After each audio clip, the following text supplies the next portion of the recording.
mañana quiero compartir con vosotros, aprovechando que es Domingo de Ramos y que la iglesia cristiana o la cristiandad celebra la entrada de Jesús a Jerusalén, la última semana de vida terrestre, vida humana. Sabéis que más o menos tiene unos 3 años de ministerio, pues la última semana antes de ser crucificado, el Señor entra a Jerusalén, un domingo como hoy. Y yo quería mirarlo con vosotros en la palabra de Dios, este momento histórico. Mateo, los 4 evangelios lo relatan, cada uno da su punto de vista y su perspectiva, y hace el énfasis donde cada uno de ellos ve importancia, pero todos concuerdan, en 2 o 3 cosillas que vamos a mirar en esta mañana. Voy a ser breve porque no tengo mucha voz, pero sí que me gustaría que pudiésemos recordar lo que el Señor hizo por nosotros. Dice Mateo capítulo 21. Mateo, para los nuevitos, está antes de Marcos y el 21 está antes del 22. Si os sirve de...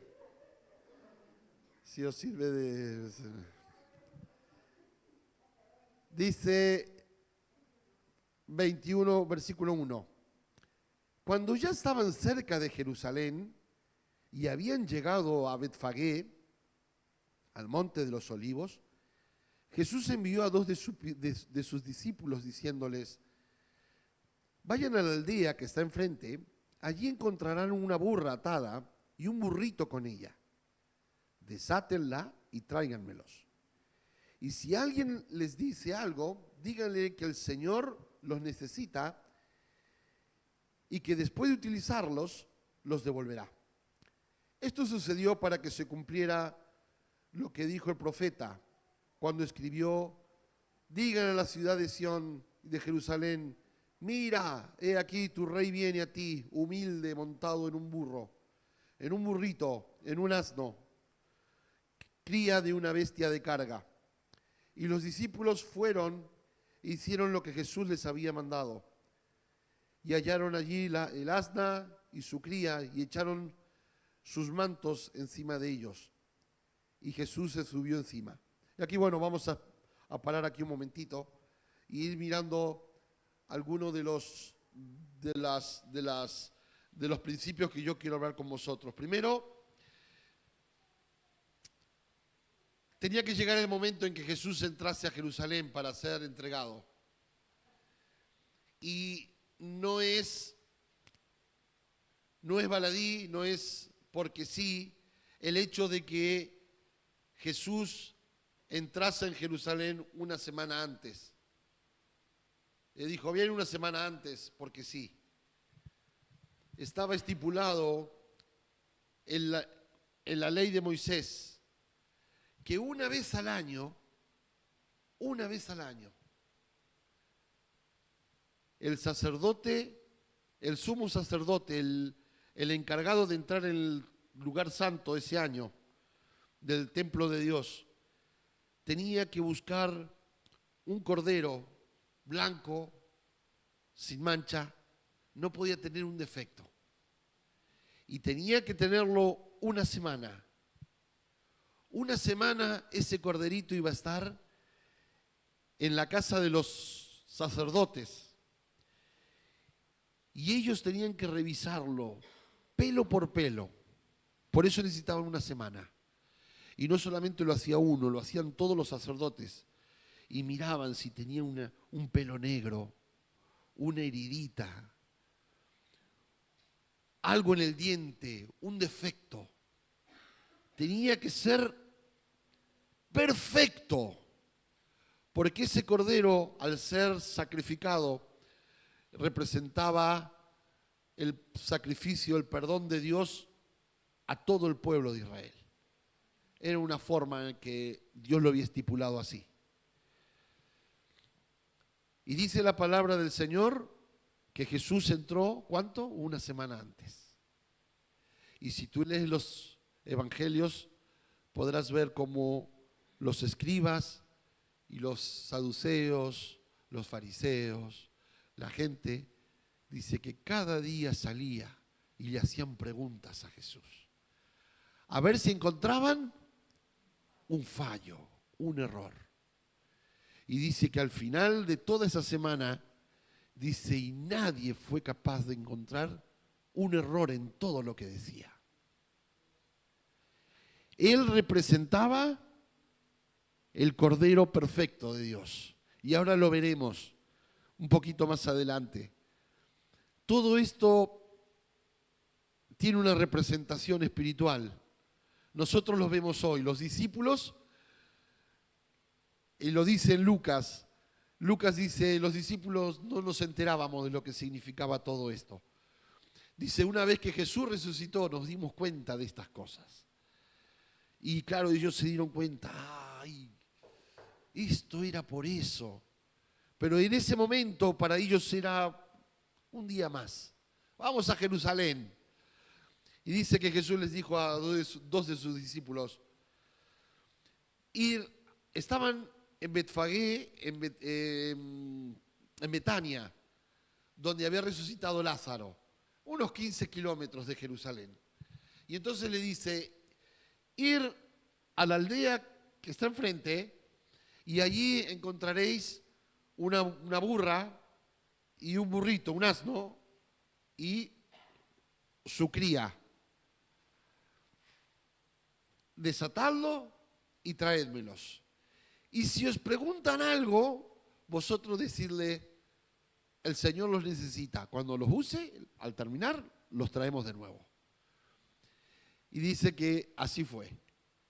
Podéis leer en los 4 evangelios, ellos van, desatan los burros, y el dueño diría, esto es como si tienes tu moto aparcada afuera y viene alguien con el candado y dice, oye, me la llevo un rato, ¿qué pasa? No, el maestro la necesita. La va a usar y luego te lo devuelve. Y dice, muy bien.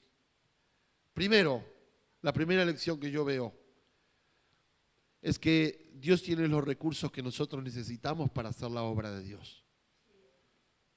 Y Dios lo tiene preparado de antemano. Y Él usa a quien tenga que usar para bendecir a sus hijos.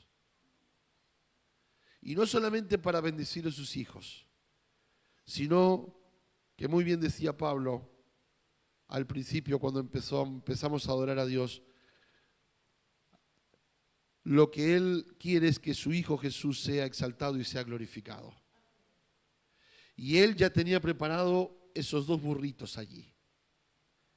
Y un burro, la verdad, si viene alguien y te dice, te regalo un burro, ¿y tú qué dices? No, gracias. Yo le diría, no, gracias, regálaselo a Martín. Yo no necesito un burro. O para una entrada triunfal en una ciudad, ¿no? Imaginaros a Julio César volviendo de sus cruzadas y entrando en un burro. No, yo me lo imagino, ¿no? Un caballo blanco, majestuoso, ¿verdad? Claro. No, dice Jesús. Pero estaba profetizado porque él era un rey humilde. Y eso es muy importante. Era una de las cualidades, y ahora lo veremos, del Mesías de Dios, del enviado de Dios. Y esa era la entrada que iba a entrar así, porque él entró así, ahí. La próxima vez que venga no va a venir en un burrito. Él va a venir como el rey soberano, el rey de toda la creación. Pero ahora entra en Jerusalén y dice que los discípulos traen la burra y el asnito, el burrito, y dice que ellos hacen algo que es, para nosotros no es tan importante, pero para la comunidad oriental sí, y es que cogieron sus mantos. El manto era un símbolo de autoridad. Cuando tú le querías rendir autoridad o humildad, te humillabas delante de alguien que reconocía su autoridad, te quitabas el manto que tenías y lo ponías delante de sus pies, como diciendo, yo reconozco tu autoridad. Y dice que ellos se quitaron su manto y lo pusieron encima del burro, de la burra, y el Señor se subió encima de ellos. Lo que yo veo es que debemos reconocer que el Señor es nuestro ser importante, nuestro maestro. A Él le seguimos. Y por supuesto que nosotros somos importantes. No quiero quitaros valor, que nos quitemos valor, pero Él es mucho más importante que nosotros.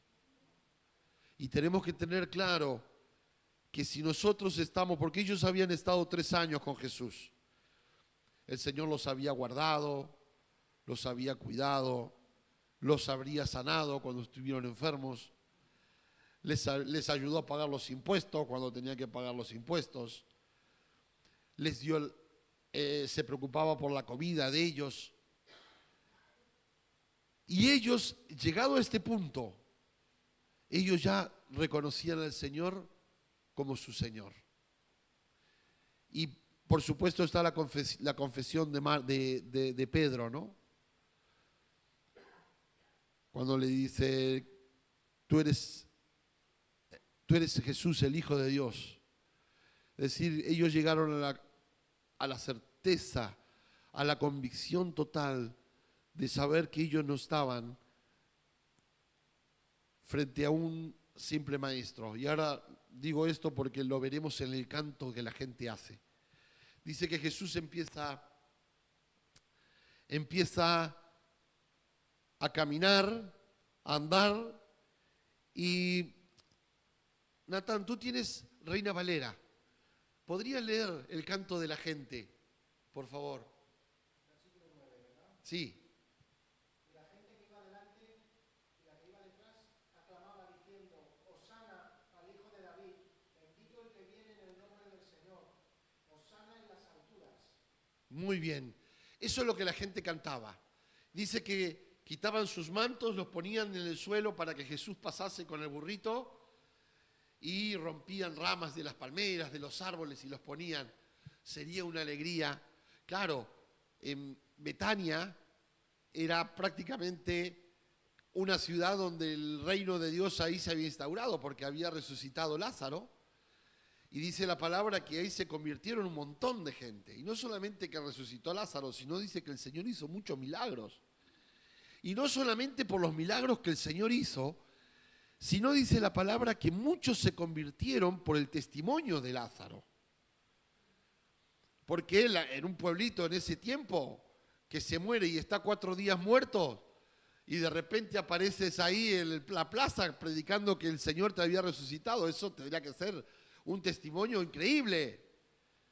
Y toda la gente se convertía. Entonces, cuando el Señor va a Jerusalén, dice que todos los discípulos del Señor lo estaban siguiendo. Y mucha gente iba cantando: Hosana, Hosana, Jesús, el Hijo de David. Y este es otro de las características que tenía el Mesías de Dios, el enviado de Dios, que venía del linaje de David. Por eso cuando Herodes escucha que los magos le dicen: no, es que ha nacido un rey, un hijo que viene del linaje de David, ya se le pusieron los pelos de punta, porque él sabía que el Mesías de Dios venía del linaje de David. Y entonces Jesús va andando y la gente alabando a Dios: bendito Jesús, Hosana, pasa, bienvenido a Jerusalén. Ellos habían escuchado los milagros, multiplicación de los alimentos, muy importante. Y aquí quiero centrarme un poquito, porque el llamado del Mesías de Dios, el enviado, Mesías significa ungido, que el Señor había prometido para traer libertad al pueblo de Israel. Es decir, Dios desde Génesis hasta Malaquías fue profetizando que en un momento determinado Él iba a enviar un ungido que iba a ser distinto a los demás, porque el pueblo de Israel tuvo muchos hombres que fueron ungidos. El rey David fue ungido por Dios, para hacer una labor. Samuel fue ungido por Dios. Moisés fue llamado por Dios para realizar una labor. Y muchos de los profetas, por supuesto, hombres y mujeres de Dios que fueron ungidos para realizar una labor. Pero se iba a levantar uno, que iba a venir del linaje de David. Y no iba a ser como tú y como yo, iba a ser un ser excepcional. ¿Por qué? Porque se iba a llamar admirable, Dios bueno, príncipe de paz, Dios eterno. ¿Quién de nosotros podría decir que somos Dios eterno? Ninguno. Y en esos nombres estaba concentrada la naturaleza de Dios. Entonces ellos estaban esperando un ser sobrenatural, un enviado de Dios. Pero ellos pensaban que este ungido, este Mesías, o lo pensaban de una forma distinta, porque ellos pensaban que este Mesías iba a liberarlos del yugo del Imperio Romano. Es decir, que iba a ser un guerrero, un soldado, al estilo de Moisés, de los de Antiguo Testamento, con la espada. Sin embargo, lo que se profetiza de él, y lo profetiza Isaías, dice: por tanto el Señor me ha ungido, ¿os acordáis? Para llevar libertad a los cautivos, para pregonar el año agradable del Señor, para dar vista a los ciegos. Una de las características del Mesías era que tenía que dar vista a los ciegos. Por eso los milagros que Jesús más hace es dar vista a los ciegos. Para que nadie pudiese tener el mínimo resquemor de decir: ¿quién puede darle vista a un ciego, hermanos? ¿Quién es capaz de orar por él y que un ciego recobre la vista? Es como decir: yo tengo poder sobre la naturaleza, tengo el poder para poder restaurar las cosas a su orden inicial. Y eso solamente lo podía hacer Dios. Y llega el momento que a medida que Jesús va avanzando en su ministerio, Él es cada vez más conflictivo. Porque sabéis que llega un momento que ya no decía: bueno, yo te sano. No, Él que decía: te perdono los pecados. Y ello creó un shock, porque ¿quién puede perdonar los pecados? ¿Quién es capaz de decir: yo te perdono todos tus pecados? Y darte la posibilidad de un futuro nuevo. ¿Os acordáis de aquella mujer que es encontrada manteniendo relaciones sexuales en adulterio con un hombre? El hombre no aparece, pero a la mujer la traen delante de Jesús y dice que Jesús está allí y todos los judíos estaban ahí con las piedras porque tenían que apedrearla, y Jesús está allí. Dice que estaba en cuclillas, y dice: maestro,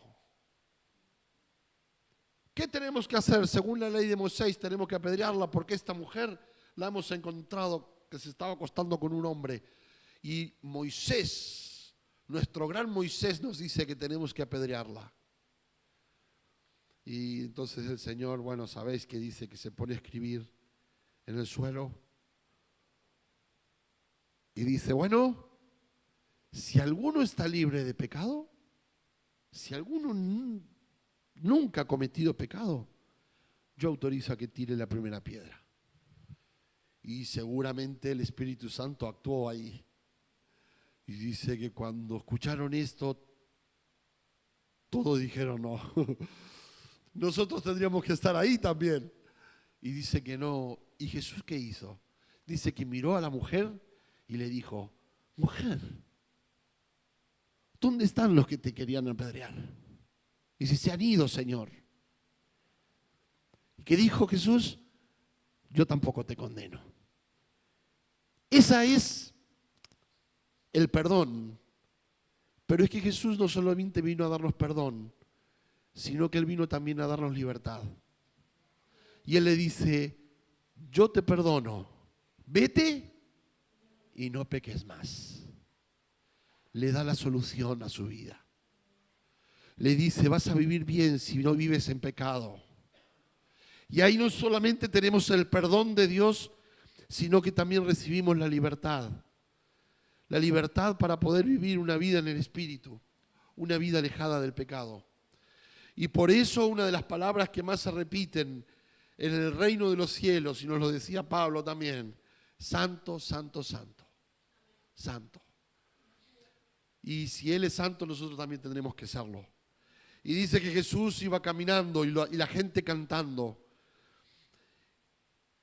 Y hay algo más que yo veo también en este pasaje, porque los discípulos, los evangelistas escriben en sus libros que la gente decía, aquí viene el profeta de Dios, el profeta enviado por Dios. Muchos lo vieron como un profeta, otros como Nicodemo, ¿os acordáis? Dice, maestro, nosotros sabemos que vienes como maestro. Nosotros sabemos que vienes de Dios porque eres maestro. Otros lo veían como un rabí, como un maestro, como un enviado. Hoy como lo ven, como un hombre bueno. Otros lo veían como un charlatán más. Pero Jesús no solo vino como un profeta y no solo vino como un maestro, que ese fue el error que cometió Nicodemo. Él vino como Salvador. Él vino como Salvador para salvarnos. Por eso es el Mesías de Dios. Y el nombre de Jesús es Dios, es nuestro Salvador, salvación nuestra. Él vino para que nosotros hoy podamos, Mabel, el Señor te bendiga mucho. Él vino para que nosotros tengamos salvación. Podamos ser libres para adorar su nombre. Y por supuesto, cada uno de los que estamos aquí podríamos dar nuestro testimonio. Vivíamos atados a tantas cosas, a la depresión, tal vez al tabaco, al alcohol, a tantas cosas. Cuando venimos al Señor, de repente el Señor nos empieza a ayudar y vemos la vida de Cristo en nosotros. Y comenzamos a dejar esas cosas y decimos, ¿cómo puede ser? Si antes estas cosas eran lo normal. Y yo esto lo valoro más en hermanos que han tenido vidas complicadas, porque yo crecí en un hogar cristiano. Tuve la gran fortuna y el gran regalo de Dios, como Natán, Sara y alguno más, Benjamín, que hemos nacido en hogares cristianos y quizá no hemos tenido el bagaje que han tenido hermanos que tienen un testimonio. Yo me emociono cuando Daniel me cuenta su testimonio, o Pablo, ¿verdad? Me cuenta su testimonio, o Manolo, hermanos que han vivido vidas pasadas y el Señor los ha cambiado. Hay hermanos en Reus, por ejemplo, que yo a veces me toca hacer un viaje y estoy con ellos y le digo, cuéntame de nuevo tu testimonio, le digo. Porque claro, me anima y me gusta, parece una película de acción. Y infunde fe en mí porque digo, mira qué bien como el Señor te ha cambiado. Yo ahora los veo y que son leales, son fieles, son íntegros. Si tú quedas con ellos a las 9 menos 10 están ahí. Y antes eran, o sea, estaban a las 9 menos 10 pero para robarte o para, claro, eran tremendos. No, traficaban con droga, no les importaba nada a los demás. Y ahora tú ves que se emocionan ante un testimonio, ante una persona que está pasando dificultad, y tú ves que se emocionan. Eso es la obra de Cristo en nosotros. Eso es el Espíritu Santo. Eso no lo puede hacer un simple libro, no lo puede hacer, eso solamente lo puede hacer la obra de Dios en nuestras vidas. Por eso Jesús vino como el Mesías de Dios, el Salvador del mundo, el Salvador del mundo. Y a la vez la naturaleza de Jesús es la de Hijo de Dios. Él mismo dice, si queréis ver al Padre, lo podéis hacer a través de mí. Si me veis a mí, Felipe, veis al Padre. Él y yo somos uno. Eso, por supuesto, tú y yo no lo podemos decir. Y eso a nadie se le ocurrió. Y fijaros una cosa. Hay algo muy curioso en Jesús también, que es distinto a todos los demás personajes que trajeron filosofías o religiones. Jesús es el único que tenía poder sobre los espíritus inmundos. Tú no vas a ver a Mahoma luchando contra demonios, ni a Confucio, ni ningún fundador de filosofías.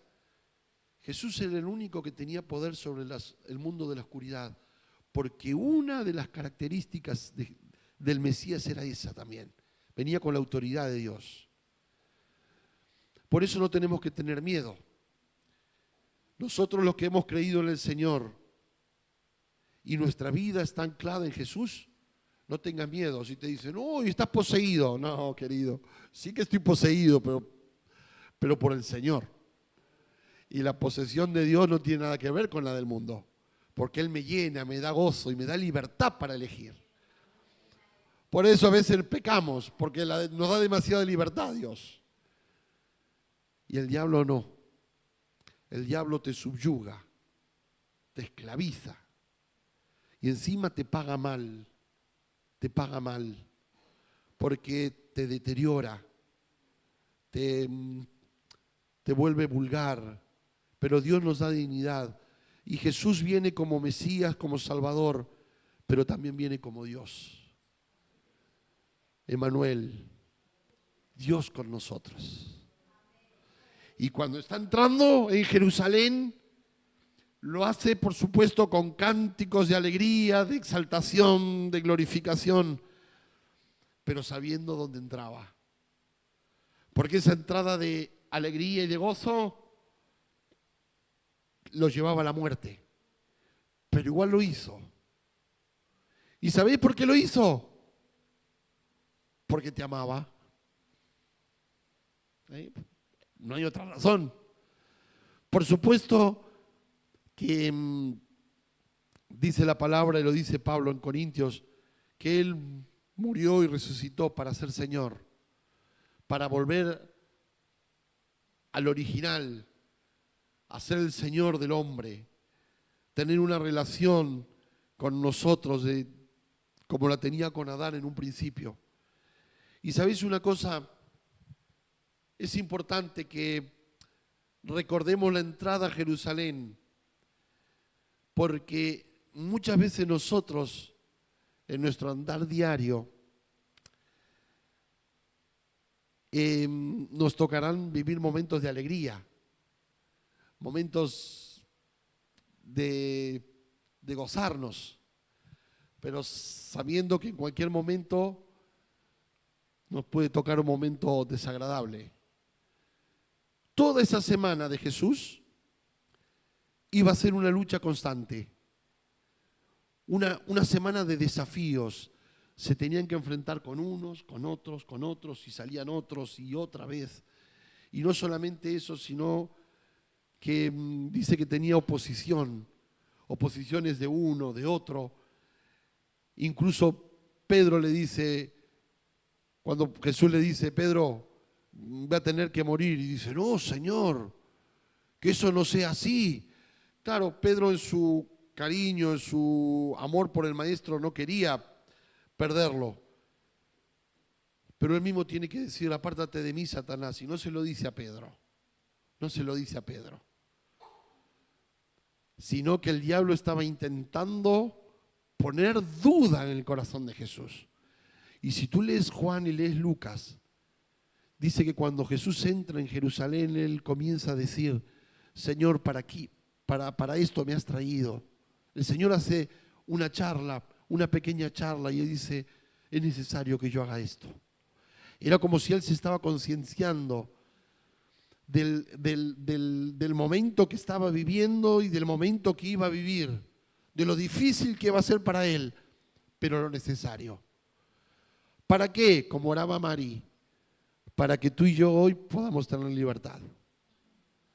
Libertad de adorarle, libertad de exaltarle, libertad para desayunar juntos y abrazarnos y conocernos. Y sobre todo, tener esperanza de un futuro bien con Él. Al igual que Jesús entró en Jerusalén, el Señor entró en tu vida y en mi vida un día. Y seguro que hubo fiesta, ¿no? No sé cómo habrás recibido a Jesús en tu vida. Tal vez fue en una iglesia, en tu casa. Tal vez tuviste una oración tú solo o alguien te ayudó y dijo, vamos a orar. Entrega tu vida a Jesús.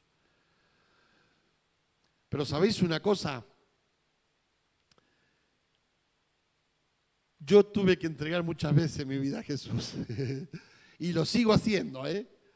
Porque a veces digo, Señor, por las dudas, te la entrego una vez más. Te la entrego una vez más hoy, domingo, con 51 años. Te la entrego una vez más. No vaya a ser que por alguna actitud, algo que yo no sé, me aleje de ti. Guárdame. Guárdame, Señor. Guárdame. Y yo pienso que tú harás lo mismo. Cada mañana que nos levantamos, Señor, te entrego mi vida, te entrego mi familia, mi hija, mis hijos, te entrego mi futuro en tus manos, todos son tuyos. Es una forma de reconocer al Señor como nuestro Dios. ¿Sabéis una cosa? Permitirme decirlo así, a veces es una redundancia, porque yo sé que todo le pertenece a Él. Nada de lo que tengo es mío. Sería un tonto pensar que mi mujer Isabel es mía. Si Dios dice, mañana te quedas viudo, me quedo viudo. Si pienso que el coche es mío, digo, este coche yo lo compré con el esfuerzo de mis manos. Y de repente me lo queman, o viene la Dana, y se me lo lleva y estoy 3 años pagando el coche. No es mío, nada de lo que tengo es mío, todo es de Él. Pero hay algo que sí podemos entregar cada día.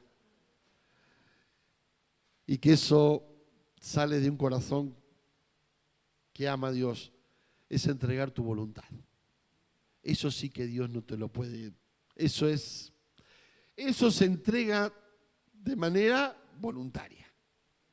Decir, Señor, yo te entrego, entra en mi vida. Al igual que hace casi 2000 años, más de 2000 años, tú entraste en Jerusalén, yo también te quiero recibir en mi vida con alabanza, con reconocimiento. Y entra y cambia, transfórmame una vez más. Y ya el Señor no entra como en un pollino, con un burrito. Cuando el Señor entró a tu vida y entró a mi vida, entró como el Rey, Señor. Y Él cambia todo. Es como yo nunca he tenido en mi casa una persona famosa, digamos. El más famoso, quizás más conocido que yo he tenido en mi casa ha sido Manolo y Araceli, Natán y Sara, así que son hijos del Rey, claro. Pero famoso así de decir, pero yo imagínate que tú estás en tu casa y de repente golpea la puerta y es el rey Felipe VI. Te pide un vasito de agua. Perdón, ¿tiene un vasito de agua, por favor? Sí. Pase, rey, pase. Encantado de tenerlo aquí en mi casa. Y siéntese, le das la mejor silla, la que no se mueve. Le das el vaso al que está limpio, que sabe que miras el vaso. lo mejor, porque está el Rey. Imaginaros el Señor cuando entra en tu vida y decir, yo quiero que todo esté de acuerdo a lo que tú quieras en mi vida. Es que esto no me gusta, te puede decir Dios. Este programa que ves no está bien.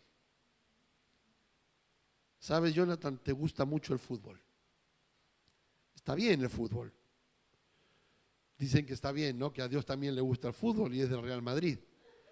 Dicen, yo soy del Barcelona, pero como el Madrid siempre gana. Bueno, mucho fútbol. Tienes que dejar el fútbol y orar un poquito más. Está bien, te guste ver las series de Netflix, Jonathan, pero has visto 8 capítulos en la semana y has orado 3 minutos en toda la semana. Tienes que dejar ver un capítulo y orar un poquito más. ¿Quieres que yo esté acómodo en tu casa? Sí, Señor. Pues entonces tú empiezas a mover el sofá y cuando quieras acordar, toda tu casa va a girar en torno a Jesús.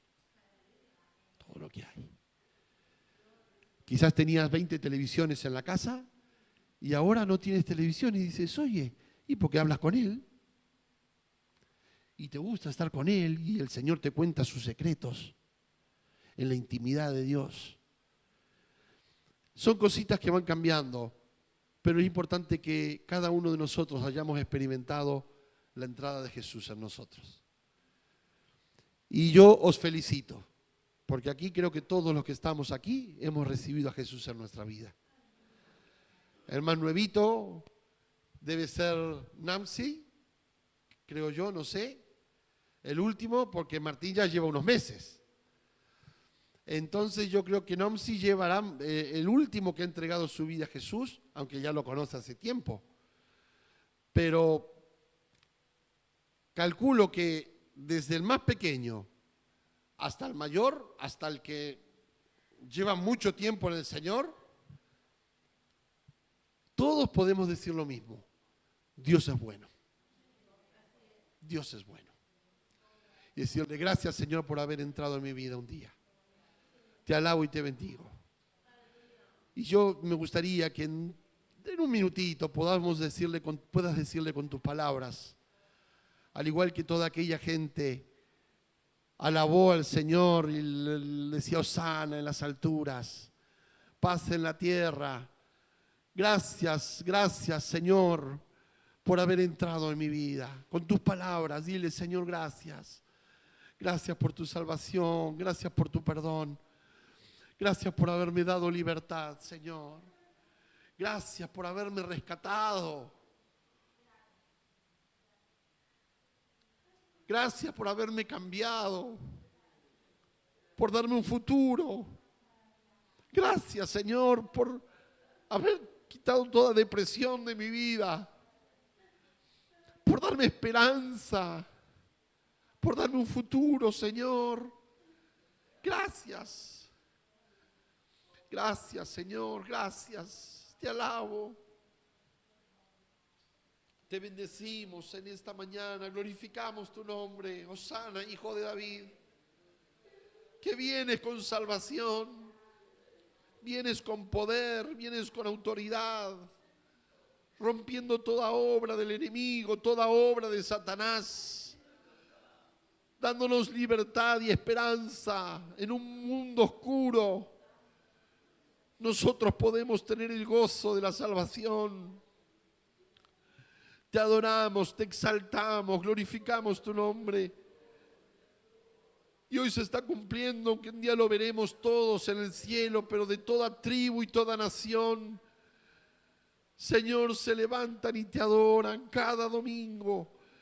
Alrededor del mundo hay millones de hermanos que levantan su voz en adoración, aún de países que impensable porque son perseguidos. Seguramente que también levantarán sus voces y te adorarán y dirán, santo eres. Jesús, hijo de David, gracias por haber venido. Gracias por habernos salvado, por habernos rescatado. Te adoramos y te bendecimos. Permítenos honrarte con nuestro amor, con nuestro servicio.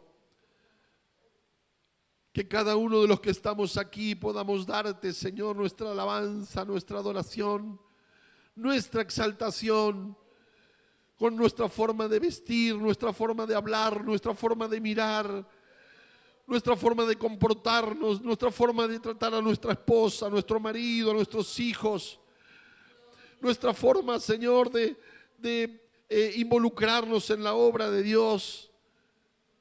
Que podamos exaltarte y decir con nuestra actitud, con todo nuestro ser: Hosana, Hosana, Jesús, Hijo de David, el Mesías de Dios, el Salvador del mundo.